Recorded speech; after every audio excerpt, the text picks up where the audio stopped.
I'm really excited to spend the next hour with you guys talking about building, being a practice owner, moving from associate to practice ownership. And I know some of you that have joined are already practice owners and joined maybe to look at opening a squat because maybe up until now you've bought existing practices. So I want to go through all the different options and I appreciate there's a wide range of you. And at the end of the session, there'll be time for questions so that we can have a bit of discussion about all the things we go through today. The conversation is way too large. It's almost like every slide here could be a lecture in itself, but I'm going to kind of skim over it all. And then, as I said, we've got questions at the end, and this can be an ongoing discussion. And we're going to give you contact details for us so that you could ask questions afterwards. And I guess the big thing is the black book that I'm going to share with you towards the end of this, and I'll explain more of that as we go along. So I think the first thing to consider is why you would become a practice owner, like why you would make that move from associate to principal, and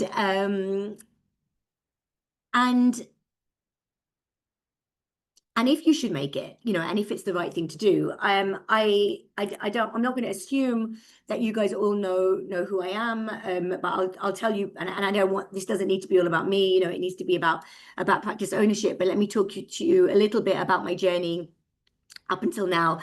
I was an associate for 18 years before I decided to embark on my journey as a practice owner, and then I started my midway practice owner associateship, and I'll talk you through what I did with that. And then I opened my clinic 3 years ago, my squat practice, and that's been running for 3 years now. And so by the time, I'm 46 now, and so by the time that clinic opened at 43, I was older to be a first-time practice owner, and obviously I'd been an associate for a really long time. And the reason why it had taken me that long to make that step was because I had a great life as an associate, and my friends who had bought practices in their 20s were, when I spoke to them, I said, oh, I really want to do this. And I probably wanted to do this from about the age of 25. Were like, oh, your life is really great the way it is right now. As an associate, you've got a really good work-life balance. I worked 3 days a week clinically from the age of 30 on a really nice salary. Well, it wasn't a salary, but what I earned was enough to have a nice lifestyle. And there was a really good work-life balance. I was off more than I was on. And on the days that I worked, it meant that I could be really fresh and focus on my patients and do the kind of dentistry that I loved, and use the days that I wasn't working to learn, to travel, build up my social media profile, do all the other things that I wanted to do around dentistry, lecture, write articles, and do more, sit on boards for various associations, and do more within my profession. So it wasn't an obvious move for me to move from associate to practice owner, because firstly, what I really love about dentistry is clinical dentistry, and so that is being a dentist, and business is not like, it's like, oh, business is in my blood, or it's in my family. Although my family have had businesses, it's not that we're that, it's never been that money's been a really important driver for me. It's been more, doing things that I love and that I'm passionate about. So for me, associate life was great, but as for so many of you, or so many of us, during COVID, things changed. And, during COVID, I just turned 40 and started thinking about what's going on with my life. And I realized that I had this great life as an associate, but I could always have that great life as an associate.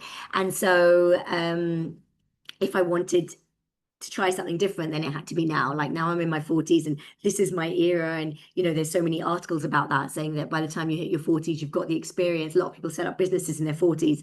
You've got the experience behind you to do something well. And you're still young enough, and you've got lots of energy to put that behind it. In 40s, and some people do it in their 50s as well. So, it felt like it was a bit like it was now or never. And also, perhaps part of me up until now as a woman was holding back for, thinking, let me not own a business, let me focus my time on being a wife and being a mother.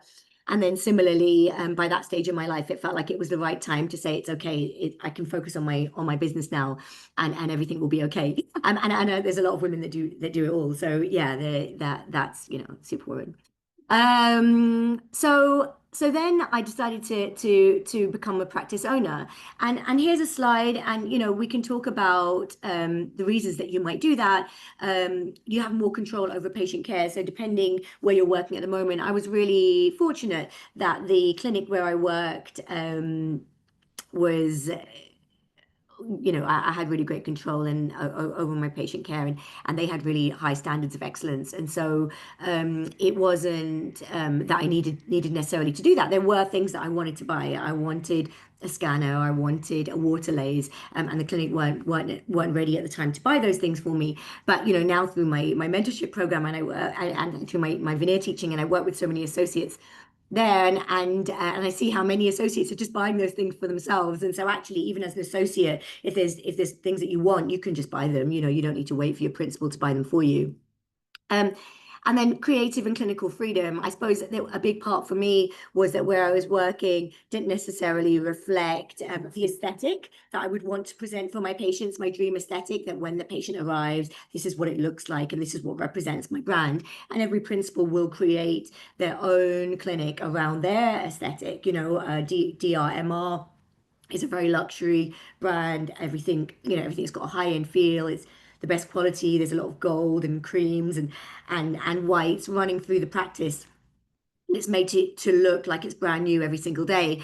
However, some people have different vibes. Like one of my friends has a very homely vibe, like a living room feel to her practice. She wants that look that it's not looking too perfect or too new. It's looking comfortable and worn. And depending on what your vibe is and what it is that your treatment you want to offer and what your ethos is for your clinic, by becoming a practice owner, it gives you the opportunity to create that.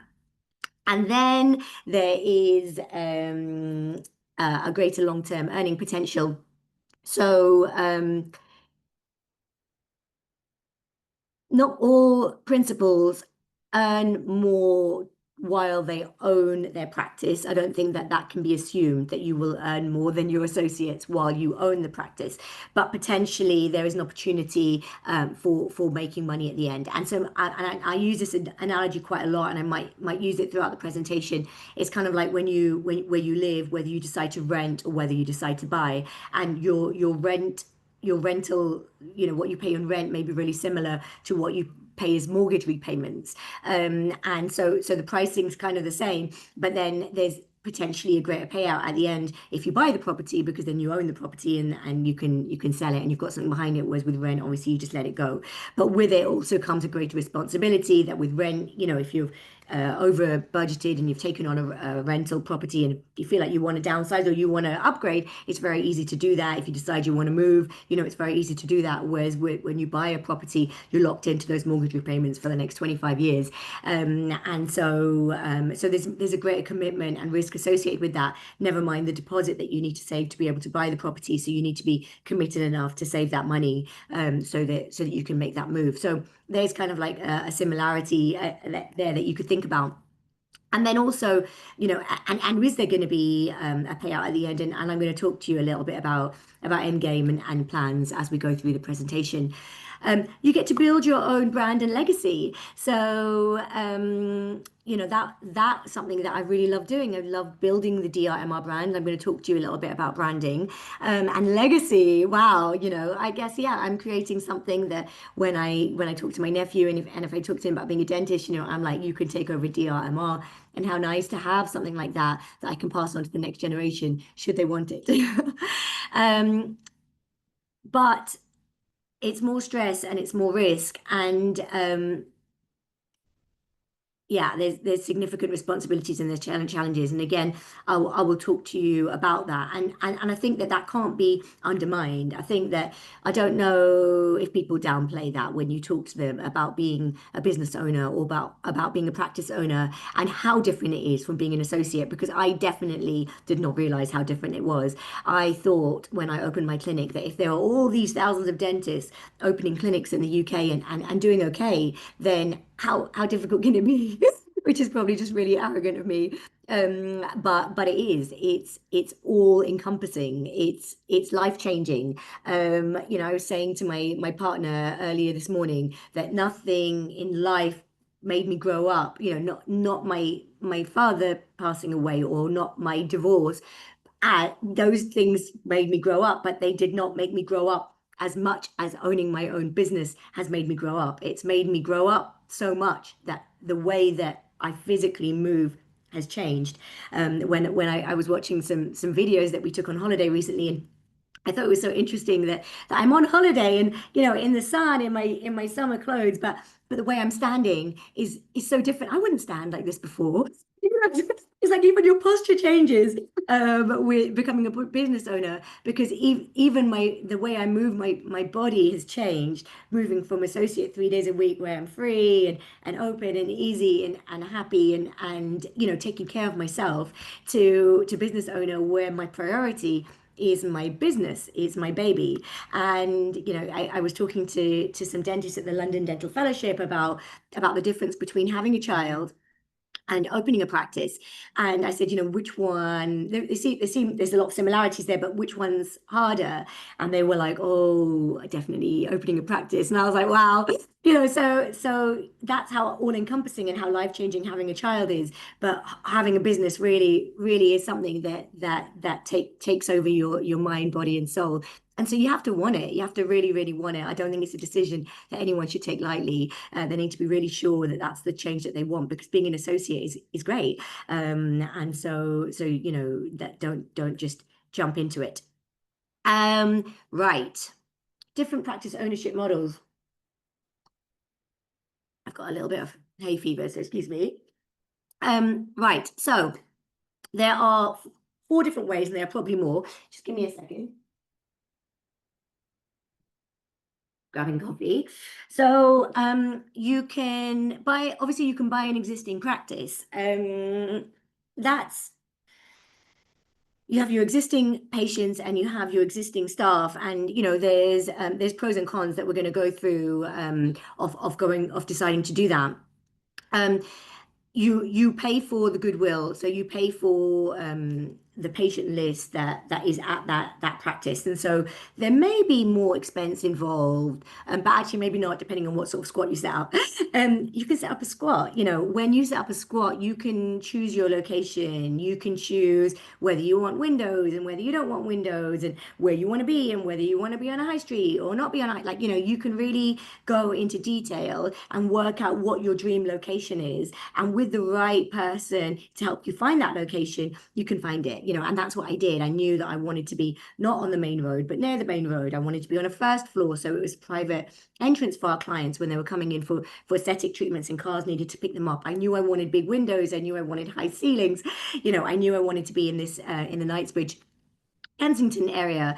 And so I had this really specific idea in mind, and I kept seeing locations and they were close, but they weren't perfect. And I've got this great guy that finds your location for you, and that is part of the black book that I'm going to share later. And you know, you just let him know exactly what you want, and he found me exactly what I wanted. Now, it took a while. I went through a bunch of different estate agents or whatever they're called that help you find these locations, and it was like a part-time job going and viewing different properties to try and see. And I was kind of looking at them and thinking, oh, you know, this is really close, maybe I could make it work. But as soon as I went to Mike and explained to him exactly what I want, and I think within a few hours he'd found me this location and been like, this sounds like exactly what you're looking for. And when I saw it, I knew that I wanted it, and I knew that I wanted it so much that I dreamt about it. And so, you know, when you know, you know. And I definitely think that's how this squat practice can be. You know, you can really build a dream here if you're willing to go through the effort of starting from scratch, finding the location, designing from scratch, and you want to go through all of that. So it's a bigger project potentially than buying an existing practice. So maybe a bigger jump from associate life to opening a squat, but allowing you to create a dream. So it depends on where you are in your mindset on that journey. And then obviously you can have a partner. So over the years, many people, many existing practice owners have contacted me saying that did I want to go into partnership for an additional site for them and for my first site, and or maybe just fresh you could go into partnership with your partner, with your husband or wife. You can go into partnership with a friend and you could even build a squat together. So, you could have someone who's the money, and you could be the dentist and the clinical side of it. And, um, and that's up to you. And that depends on how you are. There's definitely advantages to it because then you're splitting the workload. You've got someone you can bounce ideas off. It's not such a lonely space because there's two of you working together. And if you love working together, then what could be more beautiful than that? However, it depends on you. So for me, as I said earlier, I'm divorced. I don't like partnerships. I don't want to do that. I want to have full autonomy on anything that's mine, and so that was never going to work for me. And so all the partnership offers that I've got, I've declined. Obviously, there's also those sort of franchise type clinics like Dental Beauty and various others that you can start, and then they support you through your journey. So again, it's less scary to be opening your first practice. Um, and then there is renting a room, and I think that this option is really overlooked, and it's something that I did, and I did it before until started this business model, and I'm really glad that I did. I think it was such a great thing that I did. Sandeep Kumar talks about it sometimes when if you go to his master your Invisalign course, he talks about how someone contacted him many years ago asking if they could rent a room in his clinic to do Invisalign, and along the way, you hear these stories about people who rented rooms, and so before I'd heard Sandeep's story or before until had been created, along the way I'd heard about people renting rooms, and so as an associate during COVID, when I decided that I wanted to start my own business, I thought, you know what, let me start like that. Let me just rent a room. Let me carry on my job as an associate. I was working 3 days a week as an associate. So it meant that I had, 2 days free that potentially I could start my own business if I wanted to work full time. And if you're going to run your own business, you're going to work full time, so you may as well start now. And I started looking online for renting a room in a dental clinic, and there were some adverts there. And I spoke to some different people, and that's a whole nother story about the experience that I had with the rooms that I met and the dentists that I met along the way.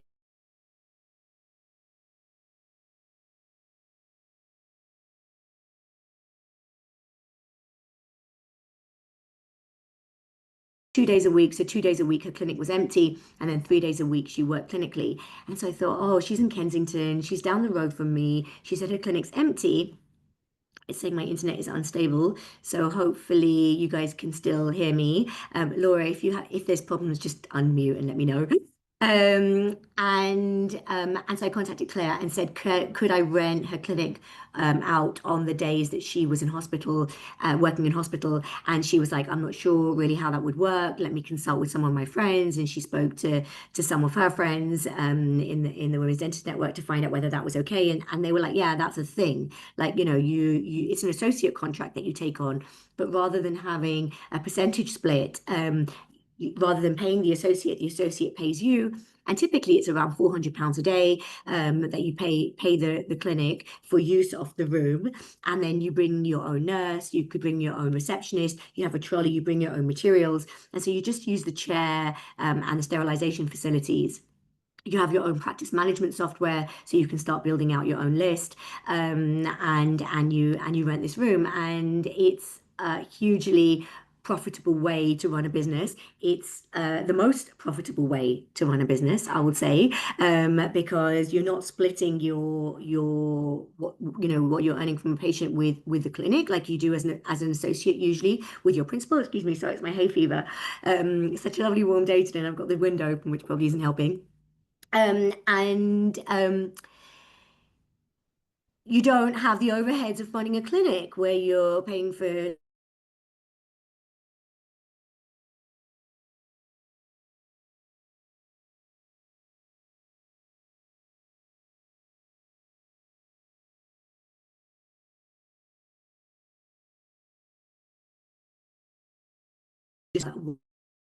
could bring a nurse in with you who also does reception.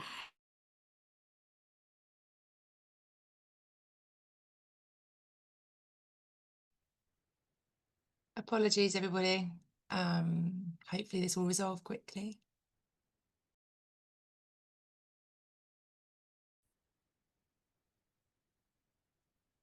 Have I gone? Am I back? It's gone. Am I back now? You're back now, but you've been cutting out for sort of 5-6 seconds at a time. Oh no. Okay, so let's see how that goes. It did say for a second internet unstable, which is crazy because it's Virgin in central London. But so let me know. I'll go back to just talking about renting a room. So yeah, there's an option there. If you want to rent, let me know, Laura. Is it okay now? If it gets bad again, just come back on screen. It's fine now. It's fine now. Okay.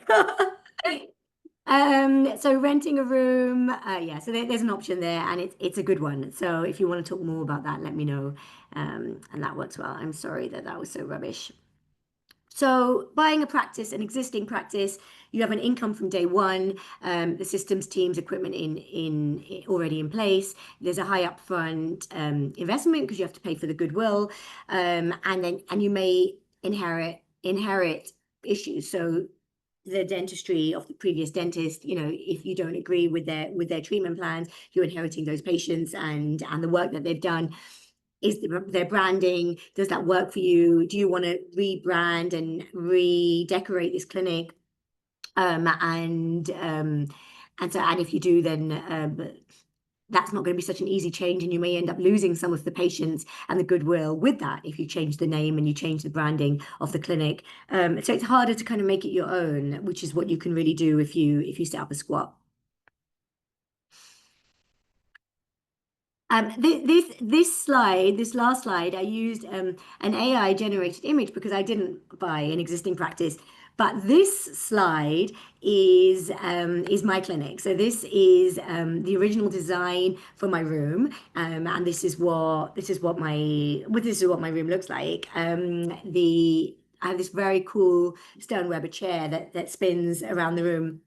There's videos of it on my Instagram. I'll put a link. There's a slide to show you a link to my Instagram. And I've got these two big screens on the wall, and this mirror we ended up having it built into the wall, so it's a hidden mirror. But yeah, I would encourage you, if you've not seen my clinic, to have a look at that. And Laura, maybe in the chat you could share a link to the Dentistry Cribs video where they do a tour of my clinic so that everyone can see what I did with my squat.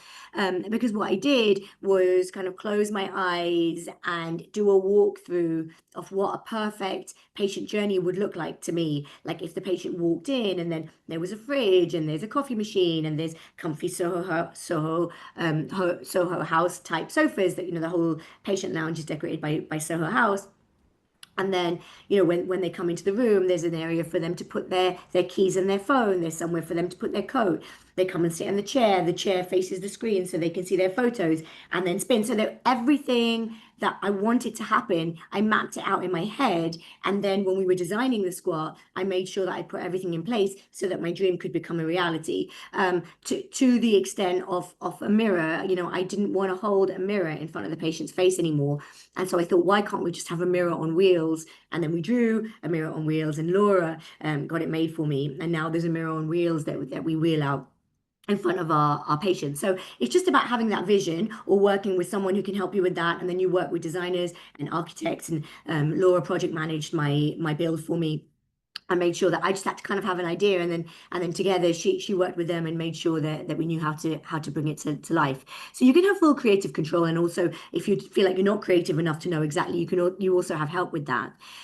You can have modern branding and tech. You're going to work with a branding company to make sure that your branding is on point before you start, and that infiltrates through everything about your squat. You can build exactly what you want. And so it's exciting, right? You literally get to build your dream. I built my dream and I'm so proud of it. I'm so proud every day when I walk into DRMR Clinic.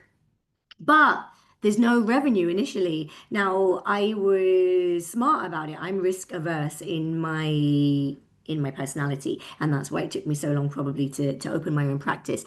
And I had far too many stories about new practices opening and closing very quickly because they practice owners just couldn't do it or weren't making any money. And you need to expect about 2 years of not making any money, they say, when you open a squat. So, it's difficult to go from earning your dentist salary to suddenly, being in the red all the time. And you hear about people that open their squat and they've got all these overheads, and then they sit there twiddling their thumbs and with their team because there's no patients coming in. And so what I did was I built up my social media presence so that I knew that there were new leads coming into me. As I was an associate, about 80% of the patients that were coming into the clinic were coming directly through me, through my social media presence, asking for me. So I knew wherever I worked, I could see them. Then I tested the model with the associate rental model. So I was renting this room, but that was my own patients that I had to bring in and book in. So I knew that I could have patients and what I was earning on those, for initially 1 day and then 2 days a week that I was renting. So that when I opened my squat, we had patients from day one, and thankfully we were profitable from day one, and so I didn't have any of those horrible moments of panic. But I know so many of my friends that have, and it's scary. So unless you've done that background work and you've already got your lead generation in place, you need to be prepared for that no revenue initially. And I'm going to talk to you about how you can minimize that and start. You need to be starting your lead generation from now. Like, even if you're just thinking about doing this, you need to start from now so that you don't have that time when you open it. By the time you've opened, it's kind of too late to be worrying about, like, now where do we get patients from? You need to have time, and you need to have a lot of cash to be able to pay for the build. There was weekly meetings that we had between the builders, the architects, the project manager. Laura would come, and they would all sit together every Tuesday morning and talk through the plans and where the project was and any issues that had come up and any changes that needed to be made. And typically the principal doesn't join that meeting because we're working. But I went to all of those because I was so invested in this project. And so, yeah, you need to be ready to have the time to invest in your build, because it's no joke, and the level of stress involved in it is no joke, with the delays and the extra expenses that come up. And you need to manage everything. So you can hire people to help you, but in essence, you go from being an associate where you just go in and see your patients to suddenly you're managing builders and architects, and the whole project has to be clear in your head, and the expenses need to be clear in your head, and how you're going to pay for things and where the money's going to come from, and what's going to happen next, like what the next steps are, and hiring your team and where you are in your timeline. So it's a really big jump. Choosing the right location is really important for an existing practice that you're buying, and certainly for a squat where you have more variety there, like more ability to choose to open anywhere you want. People say that you can open near a Waitrose, because Waitrose choose their locations really carefully for having good footfall, and people that can afford their services, afford their food, or want to buy that quality food. I guess it depends on who your target audience is. If you're planning on opening a big NHS practice, then you want to be in an area where that's going to do well. I don't think a big NHS practice would do as well in Knightsbridge, for example, as it might do in Peckham, for example. But equally with my sort of high-end luxury practice, Knightsbridge is very on brand for it. Although I'd like to believe that if you build up your brand to the right level, which is something that I've been doing throughout my career, that you can open anywhere. I like to believe I can open my coastal practice now, and patients will come to me wherever I am because they want to see me. But when you're starting out, and if you haven't had 20 years of brand building behind you, then I think demographics something important to think about. Think about where your ideal patient lives, and think about opening there. Yeah, maybe also commute's an issue, and depending on whether you can move closer to the practice, that's also a consideration. I know a lot of my friends who have practices that are an hour away from their home, and so they've got that 2-hour commute every day. My practice is 3 minutes walk from my home, and so I don't have that, and so that's something to think about. And where that sits within your life. There's no harm in having a commute. Well, I did a podcast with one of my mentees who was saying that he always chooses his associate jobs according to the length of his commute, because it's important to him to not have that. but equally it can bring some value to your life. You can listen to a podcast, you get that time to wind down at the end of your day while you commute home before you're home with your family. Um, Accessibility, visibility, like I said, you want to be a storefront so that people can see you. So you get walk by traffic or drive by traffic that can help to market your clinic. Or do you want to be private like we wanted to, so that patients can have their smile makeovers, and if they've got a swollen face, their car can park right outside, pick them up and take them away without them being seen by the public. So have a think about who your client is and what you'd want.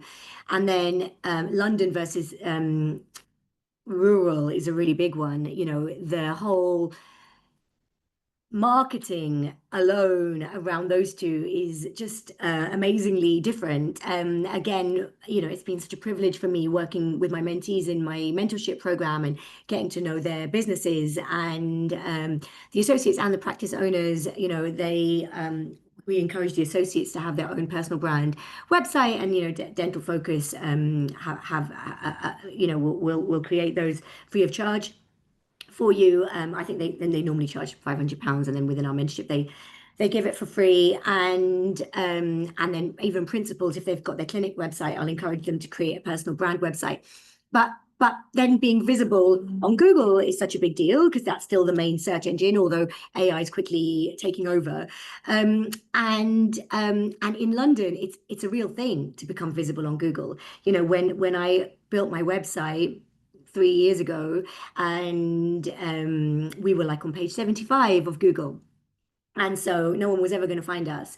And then we worked with Dental Focus for SEO, and they said, okay, what are your keywords? What do you want people to find you for when you enter them in Google? And we told them, and they were like, okay, we can get you to #1 of Google. It's going to take 2 years. You're going to have to pay us £2,000 a month for the next 2 years, and then in 2 years you'll be at #1 on Google. And that's an investment, right? So that's £24,000 that you're signing up to investing in, and you can't really stop along the way, because you're getting closer and closer to the end goal. And so you have to believe in them and work with a company that you trust. And I can let you know that they did that for us. So that was great. And then in 2 years' time, we were #1 in Google for porcelain veneers. And then that was great. So whereas my mentees, some of them will book private one-on-ones with me, and anyone can do that. You can book these one-on-one sessions where I can tutor you privately. You can look on the courses section of our website, and there's more details about that. And then we go and we do a deep dive, and we look at their website, and some of them will come up in the top 3 on Google just because there's only that many practices in Devon or in Cotswolds or in Cornwall or in more rural areas, and not in London. So it becomes easier to become visible to your local area. It becomes easier to build a patient list and a patient database in a rural area because there's less competition. Now, I'm not anti-competition. There's 280 dentists on Harley Street, and they're all working on that one street. So competition's not your enemy. I don't mind if a dental practice opens up next door to me, and I'm in central London. But I definitely think in the rural areas you can have more space for less money, and easier to build a patient base. So it depends on what you're trying to achieve there, and what's going to make you happy, and where you want to live, and they're all things to consider. And then obviously parking and transport links, how your patient's going to get there, how typically your ideal patients travel. If I'm saying that mine come by car, but normally with a driver, and so that I needed a spot that someone could pick them up and drop them off, or that we can hail them a black cab if they need it. If your patient's coming by public transport, then where are the public transport links? If they're driving to you, then where are they going to park? And then we talked a bit about footfall and local demand. And then I've said here that I've got a great guy that can help you find your perfect location, and he is in my black book that I am going to share with you at the end. The thing about owning a business is the people that you work with, your suppliers. As a business at DRMR, we aim to be exceptional every day with the service that we provide for our patients. We want them to say that was exceptional. And if we're anything less than exceptional, that's not good enough. But then similarly, I expect the same from the people that I work with. And there are just far too many companies that don't have that ethos, and are just disappointing to work with. And we don't want to work with them. But through my journey of opening my own practice and building my super clinic, I have found a list of exceptional people that never disappoint and are just so great to work with and good at what they do. And so that is, I think, what's really valuable, that list. That if you need people, I'm not affiliated with these people. I don't get paid for recommending them. They don't even know that I'm recommending them today, but I would just recommend them because I've had such a great experience. So that's my black book. Okay. Can the premises work? You know, when I found the current location of my dream clinic, then initially I got a project manager. Like, it was a company that provides the builders and equipment, and I got them in to come and have a look at it for me, and they were like, oh, you know what, this premises can't work for a dental clinic, because where you want the two surgeries, one at one end and the other at the other, the plumbing here doesn't allow for that, and we can't extend the plumbing that far, and there'd be enough pressure for you to have two dental chairs, so you can't have this location. Even though, you know, the planning permission classifications change, so it used to be quite difficult to open a squat because you needed a declassification. Oh, you know what? I've only got 20 minutes left, and I'm not even halfway through my presentation. I told you I've got too much to say here. I'm gonna have to talk quicker. I already talk far too quick, or talk less, I think. But yeah, so e-classification. Um, they said I couldn't, but like I said, I was dreaming about the location, and then my partner said to me, "Do you, if you really want this place so bad, and you've been told you can't have it, why don't you double check? Why don't you get someone else to check?" And then we contacted Apollo because they've done builds for a lot of my friends, and they came highly recommended, and they came in and they were like, "We can do it," and I was like, "Are you sure?" And they were like, "Yeah." So I was like, "Great," and then I got a bunch of quotes from different builders, and obviously now we've opened. And then this picture here is showing about how we really made the premises work. You know, over the space that we have, they were like, "Oh, there's no space for a staff room. There's no space for a staff bathroom. There's no space for a staff kitchen. You know, that you can't have. You know, there's no space for a photography studio." And then we sat and we mapped out the plan, and I was like, "We can't. There is space, and we can do it. Don't say there isn't. Let's make it happen." And then, you know, so we built this. This was a wall, and we broke through the wall and we built this sliding door. So this is the reception desk. I built this step because I wanted my reception to be sat at the same level as the patients when they were standing and reception was sitting. So the patient wasn't higher and receptionist lower. So we built a step, we built a fake wall with a sliding door, and then you can see our lockers and our kitchen, and that's the staff area there. So there are ways to make things work. Think about where you're going to put your decon, think about plumbing, get your architect advice early, like, you know, whoever's going to be getting involved, builders, project managers, get them in early and make sure that the space is going to work. And then think about noise as well. Like, you know, I had a friend that opened a clinic, and there was a gym studio in the basement, and then the gym blasts music every day, and then that's annoying for her dental clinic. So, you know, think about what's above and below you and next to you, and what noise that's going to create. All right, I'm going to start speeding a little bit. Chair brands. We're going to send you a recording of this. You can take photos of the screen as well, so that think about, you know, these are the ones I looked at: ADEC, Belmont, Sternweber. For me, it had to be Sternweber. I've been looking at Dr. Duval on Instagram and his chair spinning around the room, and I knew that when I had my own clinic that I was going to have one of those. And Pete from RPA is one of my exceptional contacts in my Black Book list. He did all our equipment at DRMR. He gave me the only wrapped Sternweber chair. I didn't want the standard colors that it comes in, and he wrapped it in pale gold for me, so it matches the rest of our branding. Um, think about using a dental specific builder as opposed to a non-dental specific builder. We used Apollo, they're dental specific, but we used non-dental specific architect designers. So the clinic didn't look and feel like a dental practice, but we had Apollo's insight on CQC and what a dental practice needed to be. So I think there needs to be someone there with dental knowledge, and that might be you if it's not your first practice. And if it's not, then make sure there's someone, either the architects are dental specific or the builders are dental specific. So you have someone to advise you along the way. I mean, fit out time, yeah, we'll talk about that. And then cost range. You know, the initial quote for my build was 180,000. The end price of my build was 500,000. And that's because along the way things come up, and then it's up to you whether you want to do anything about them. This is a video of my build, and that is now. That's what it was like before. It was so ugly, but I saw the potential: big windows, high ceilings. We got rid of the carpet, we got rid of the plumbing, we had meetings.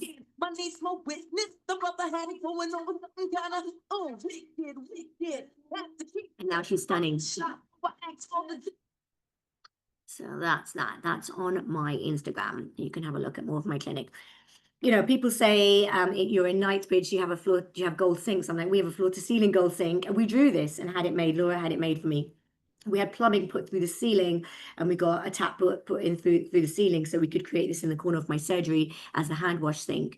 Think about how you're going to finance your dream. And you know, we're dentists, so you should be able to borrow the money. Maybe you've got savings. If you go through that rental associate model, that was a great way for me to create savings to allow me to buy my practice without going into a lot of debt. CQC, guys, this is a whole lecture onto itself, but you need to apply early. You think you can just apply for CQC, but you know, check the waiting list and before you start. Often there's like a 3 to 6 month waiting list for your CQC inspection. And imagine having your clinic ready to go and then not being able to open because you're waiting for your inspection. You can use a company. We used Appeline, which is now dentistry compliance. They provide you with your policies. They help you put things in place. CQC is massive, and as an associate, you only know about a tiny bit of it, and as a practice owner, you're like, oh. So make sure that you get someone on board to advise you and help you through that process, because CQC is significant. We've got this great video of us on holiday in Santorini with me on the phone to CQC that would have loved to play, but for another day when we've got a CQC lecture. Hiring your team, you can start really small. So a lot of people start with just a nurse. You know, you've got your nurse in your surgery, and she does reception, and you've got one team member. So if there's a lot of time, a lot of white space additionally, then that person can help you with admin. You know, you'll do admin, you'll do the practice manager role, they'll do front of house nursing. When there's a patient, they'll come in with you. As you grow, you want a TCO receptionist, and then really after a while, you're going to want to take the burden off yourself of managing the clinic, and you're going to want a practice manager and build out associates. Hiring is the hardest thing that you will do as a principal, building your team, working out who you need to hire. I work with Chris Barrow as my business coach, and he taught me about looking for people who are humble, hungry, and smart. And it's in the book, The Ideal Team Player by Patrick Lencioni. So read that, have a look at that, and let that help you, because that will help you, because that's the hardest part about owning a business. We did a photo shoot when we opened in 2022. This is we had a whole bunch of team pics and individual pics that we could use for the website and social media. But you know, looking at this picture now, and these people are all great. They were all such great team members. But the practice has evolved even in the 3 years that we've been there, and now it's only really Zara that's still with us, that's working with us as our hygienist, and obviously Chris is my partner, and so he's still around. But everyone else, with no hard feelings, and a lot of love for all of them. Actually, really great team for various reasons, and again, that's a lecture in itself. We've had to part ways and rebuild, and they say it takes 5 years to build your ideal team. And so I'm 3 years in that process. And again, I love my dream team that I've got working for me now, but it's a process. I want to talk a lot about TCO. TCO is the hardest role to hire for, and now I've just started to train them, and I've created a training program around it. But I'm not going to talk about it now because we're running out of time. There's also a bunch of different types of managers. They say that for every £1 million you turn over, you can add another manager to your business. So at £1 million turnover, you have just up to that, you have just a practice manager or clinic manager. When you have another million, you can add on a business development manager and a practice manager, and so on, and build out till there's 5 different types of managers. Branding is super important. We have an excellent branding person who we work with, who doesn't cost £1 million to work with, who did all our branding for us. You want colors, you want fonts. You know, I've lectured internationally on branding, and it just amazes me how, you know, you can lecture I lectured once at a big DSO meeting. You know, everyone there owned 300, 400 clinics. clinics, but this branding lecture was still interesting to them because they still hadn't nailed that. But before you even open your clinic, nail that. Work with a branding person, sit down, brainstorm, work out what you're trying to create. And that we don't need to be this creative. We don't need to know what our colors, fonts, and logo are. But we work with people who know what they're doing so that we can create these things. Just like we know how to do dentistry, but we don't expect our patients to do their own dentistry. We're not expected to know how to do these things. Patients come to us with what they need, and then we provide the service. So I can't tell you how important branding is. And marketing,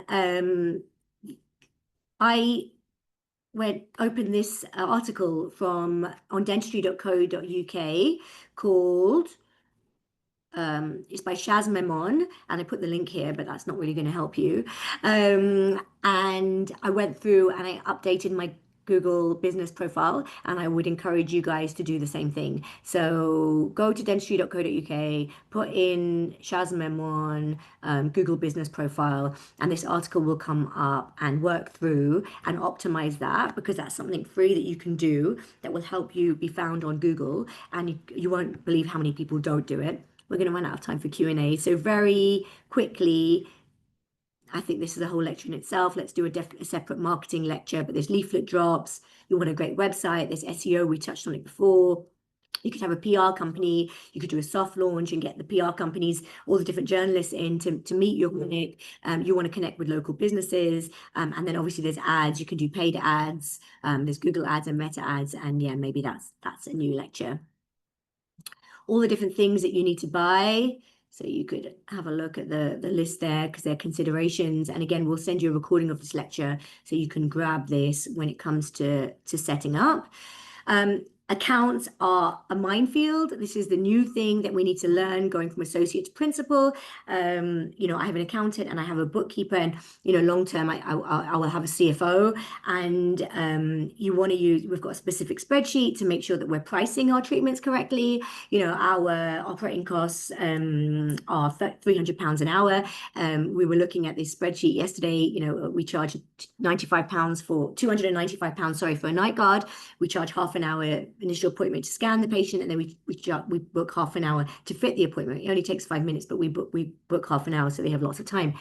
So that means we're giving the patient an hour of our time for this appliance that costs £295 minus the lab bill. So we already know we're not making anything on that night guard. And so by having the spreadsheet and going through all your different pricings, don't just make up what your treatments cost. Look at what your overheads are. Look at the profit that you'd like to make as a practice. You want to be working at around a 15% profit, ideally, if not more. And then work out what your pricing needs to be. And so it makes sense to have the spreadsheets to help you with that. You need a P&L. I've got an excellent bookkeeper who runs my profit and loss spreadsheet. So I know what my operating costs per surgery per day are. I know what my base expenses are a month. If the clinic is closed, what the clinic's going to cost me. I know what my associates need to earn on every day so that they cover their operating costs, plus making the clinic a 15% profit. And so I can show them that, whether they're delivering or not. And I know what my KPIs are, what my key performance indicators are. So whether the amount I'm spending on materials is the right percentage of my turnover, my lab bills, my payroll. And you need to know all these things, and you don't know them when you start. Like when I started, I remember calling around people I know and being like, what are KPIs? What are they meant to be? Guys, I'm going to run over a little bit because I've got stuff to say. So stay if you can, and if you can't, then obviously leave and watch the playback. But maybe we'll do questions at 11, because I want to run through these slides, and we'll do them for 10 minutes at 11. I started working with a business coach, with Chris Barrow, and that was such a wonderful thing that I did, because I got access to these numbers. But initially, I was just calling friends. I've got this great friend, Hanel. He's got 5 practices, and he was so helpful to me. You need those people when you're a practice owner. We cannot be islands. We need our network, that we need our friends that we can call, and people who know that we're not their competition, and they want to support us and be like, what does this mean? I hope this isn't a stupid question. What are KPIs? Can you have a look at the spreadsheet? Can you let me know about this? Because there's a lot of stupid questions at the beginning, because we literally know nothing. It's such a massive learning curve. And maybe you want to have a think about your exit strategy. You want to have a think about, it's all very exciting starting out, but what's the plan here? Is the plan here to run this business for 20 years and then in 20 years sell it? And then if in 20 years, what age are you going to be? And are you expecting a certain payout at that stage? Like, are you thinking I'm going to get £1 million for my business in 20 years or whatever that equivalent is in 20 years time? And if I am, then have I set up a business that's going to be worth £1 million? So is it all based around me, or do I have associates that are earning so that if I was to sell the business and I was to leave, the business is still valuable? Or am I building this business all around me and my name and my brand, and knowing that it's not going to be worth that much when I sell it, but I'm making good money while I own it, so I'm just going to make my money while I own it, and then at the end, whatever. Or am I buying an existing practice for not very much money? Whatever, not, I'm saying not very much. Am I buying an existing practice for £300,000? And then am I building it up, and am I putting these P&Ls in place and spreadsheets in place and checking pricing is correct and working on marketing and building it up, because that previous owner wasn't doing any of that, and you'll be shocked how many principals aren't doing all of that. And suddenly I'm going to do that, and then the value of my practice is going to quadruple. And I've got a friend who's done that, and now 5 years in, they bought the practice for 300. Now it's worth 1.2 million. And so now 5 years on, are they just going to sell out, enjoy their profits, and then look at buying another practice and doing the same again? Because it's quite exciting to buy practices and build them up. So there's a lot of different ways that you can do this, but I think you need to have your end goal in mind and then plan accordingly. I think as dentists, we do too much, just like, oh, I'll just do that. But there's actually a strategy to it all. And there's a lot of people out there that can help you, that can mentor you, that can support you to make sure you're doing things in the right order to create the desired goal. What I do differently, this is my sad face. I have to tell you that being a practice owner has been such an interesting experience for me.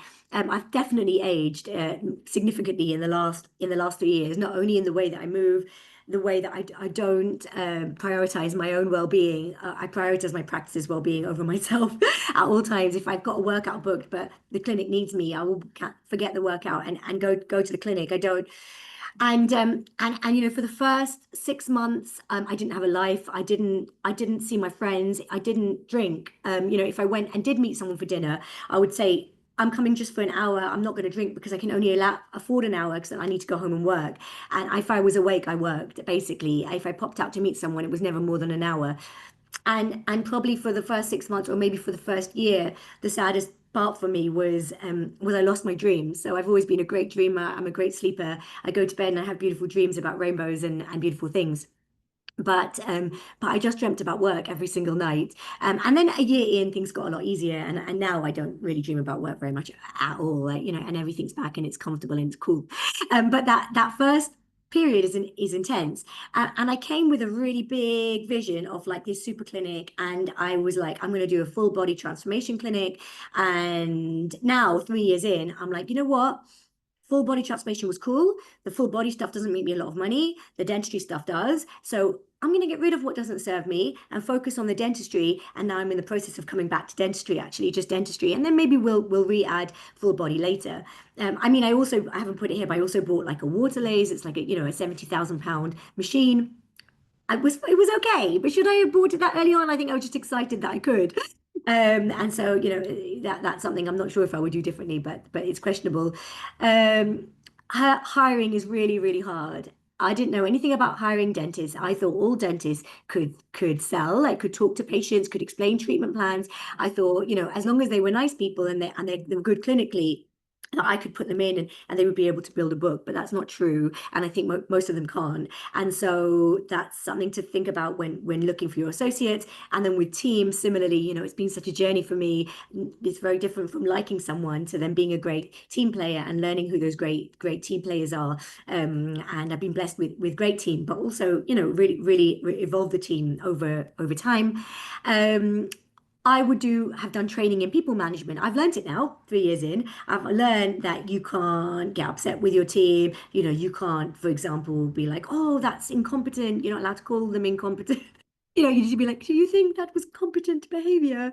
And so yeah, I've managed to, I think I was quite emotionally invested at the beginning, and now I've managed to detach myself from that and, create this lovely work environment, where we all have. I always wanted us to have great fun at work, but I think people management is a skill that you need to learn that you don't necessarily know as a dentist. And then there's a book called The E-Myth Revisited that I only read recently. And in it talks about an operational manual. And along the way, we've been creating we've got a nurse's manual, we've got a TCO manual, we've got a front of house manual, we've got a marketing manual. But now we're creating this operational manual, which would be like the DRMR Bible of the way that we do things, which allows us to franchise. And I think there's some benefit in doing that early on. 2 minutes. What I'm really glad I did was take on a business coach. Whether you need someone to support you, whether it's a mentor, a coach, and we don't know how to do these things. We're not supposed to know. You're going to have your friends support you, but there's some real benefit in having a paid person who you can access and get the support from. I'm really glad that I got my equipment from our Peter RPA. He was such a support to me throughout my build and has been since, and I can't recommend them enough as equipment suppliers. I'm really glad that I built a strong Instagram presence before opening. So I had my lead generation in place before I opened.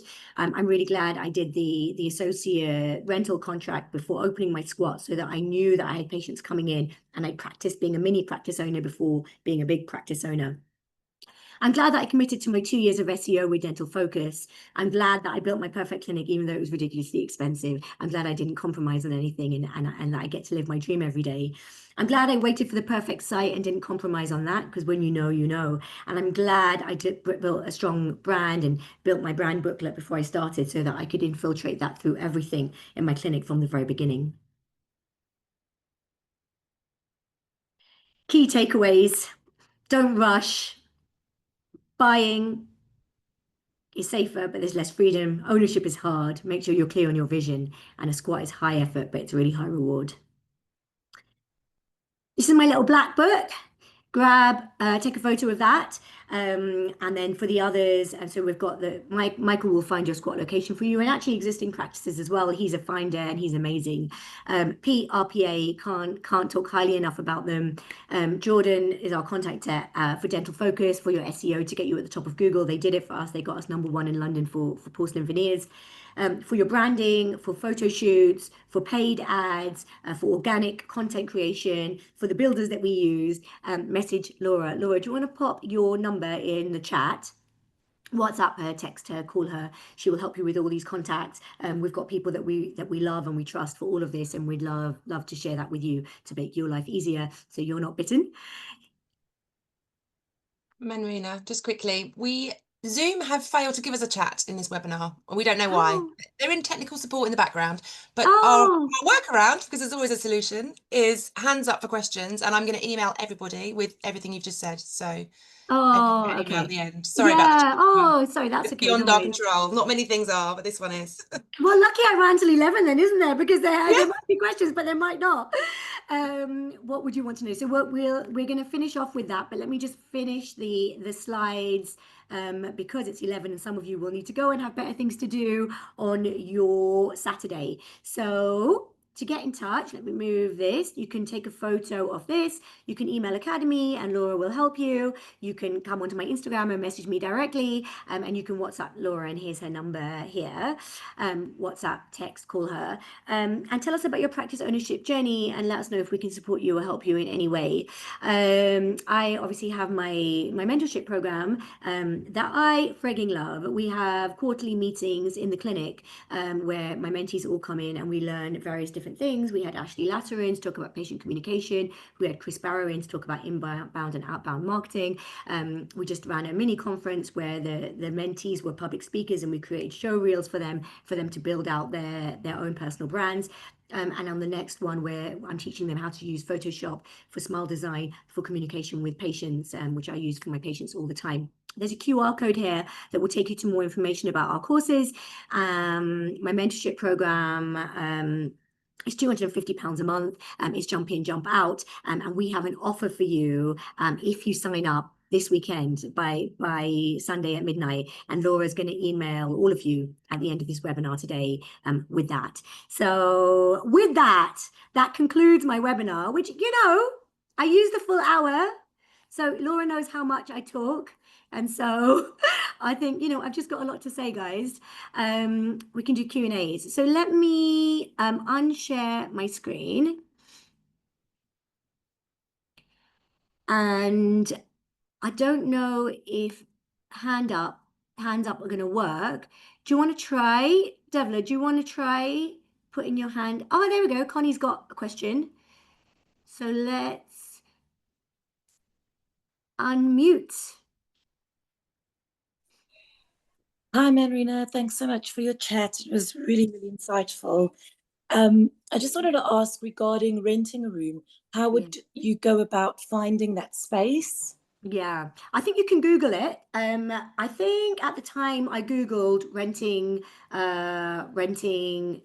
look for different things, renting dental clinic near me, renting dental surgery near me, renting dental room near me, and then people who are on Google will come up. I wonder whether there's people who have advertised on like, I don't know whether the BDJ is still, BDJ job. yeah, site is still a Yeah. thing. I think I found a room there when I was looking. I mean, it was only 5 years ago that I was looking because it was around COVID time. And then, like I said, I contacted, there were ads that came up. And so then I contacted, actually, I saw an ad recently for Neha Gokani, who has one of the most stunning practices in London. And if you wanted to rent in London, and she was looking at renting out one of her rooms. Amazing. So yeah, and then of course there's Until. So Until with Steve Bartlett, they've got a massive facility in central London. I don't know if they've got others around the country where they rent out their rooms, and they even rent rooms by the hour. And one of my mentees, Sarvan Shah, did that, and he talks about it in his podcast with me. So if you're looking at that, if you go onto Manrina's Mentorship podcast, it's on Spotify and Apple Podcasts, and then listen to Sarvan Shah's episode, and he talks about his experience with Until. And I'm sure you can direct message him on Instagram and ask him about that. So, and then obviously the way I did it was I just contacted a local practice that I wanted a room in. And that's feels a bit cheeky. I kind of knew that Claire's practice was empty, and for her it was a bit out of the blue, but it worked out, and I ended up renting it. So if there's a clinic near you, you could look at private practices near me or practices near me. And if there's one you'd be interested in renting, maybe not the whole clinic, but just a room in, you could send them an email and be like, do you have a spare room one day a week? Would you be interested in renting it out? And I think you'll be surprised how many clinics do have space and would be open to that. Brilliant. Thanks, Manrina. Anyone else? Finbar? You feel free to put on videos too, by the way. It can be a voice, it can be a face. Do you know what? I probably don't know how to, but anyway. Moving on. Not sure who the handsome chap was that walked in at the beginning, but that's going to inspire me to do some calisthenics this afternoon. Did that show on screen when he I walked seen that in? on screen. Topless. I got to say, what a V-shaped back that guy has. I'm going to be doing pull-up after pull-up. But moving swiftly on, because that was fabulous.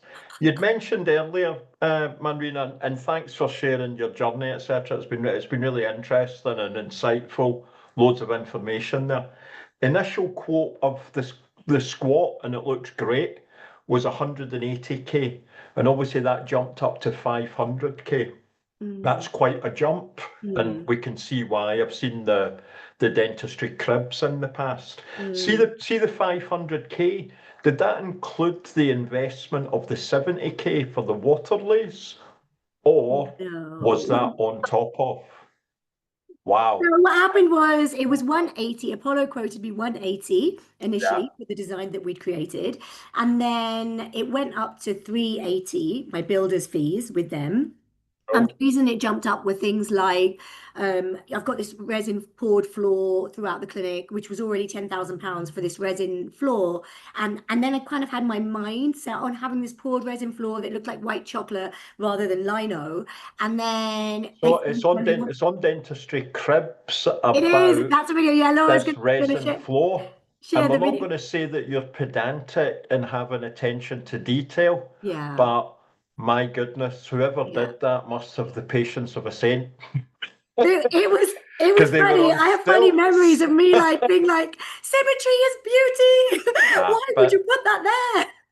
But it looks awesome. It looks great. Yeah. But yeah, so the prices jumped. So to have the £10,000 resin floor, it meant I needed a £10,000 base underneath the resin floor once they actually started work. So then it jumped to 20 grand, and that's I think how the fees doubled. From 180 went up to 380. Is bit by bit. Everything I wanted, because we're dealing with an old building, suddenly needed extra bits, and then on top of it, it was 100 grand for equipment. So for the X-ray machines, chairs, and even with the chairs, RPA said to me, "Do you want to just kit out one surgery, you're a squat, get that running, and then we can plumb the second surgery, but you can get the chair later." And I was like, "No, let's just do it." And so I chose to have that kind of to start everything off perfectly, but I think it can also be phased. I'd never came across that type of chair before. That was the first time I'd heard about them. I think they're an Italian They're company. Italian. Yeah, They're so I went Italian. and had a look at it. But beautiful chair. Looks Absolutely stunning. incredible.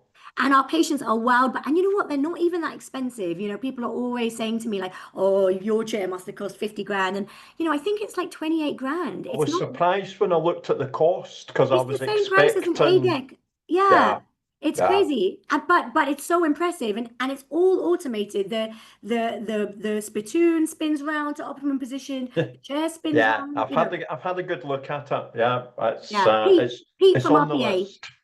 Yeah. Message Pete. Okay. Thank you very much. No, my pleasure. And maybe we've got time for one more, if there's one more. Otherwise, we'll let you guys go and enjoy. And sorry about the internet cutting out. I don't know why Central London.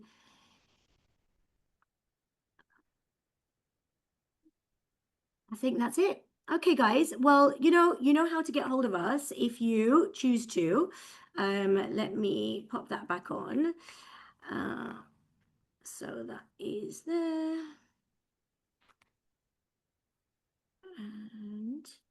But thank you for spending time with me today. And if we can support you in your practice ownership journey, then we would love to do that. So just send us a message. And obviously there's that offer on this weekend for my mentorship program. So if you would like to try it just for even the month with the offer, then come in and ask me your questions all day and all night, like the current mentees do on the WhatsApp group. And I love it. Thank you, guys. Thank you for your time. I hope it was valuable. Let us know if it's valuable. Send me a message on Instagram. I'd love to know. And wishing you all a lovely weekend.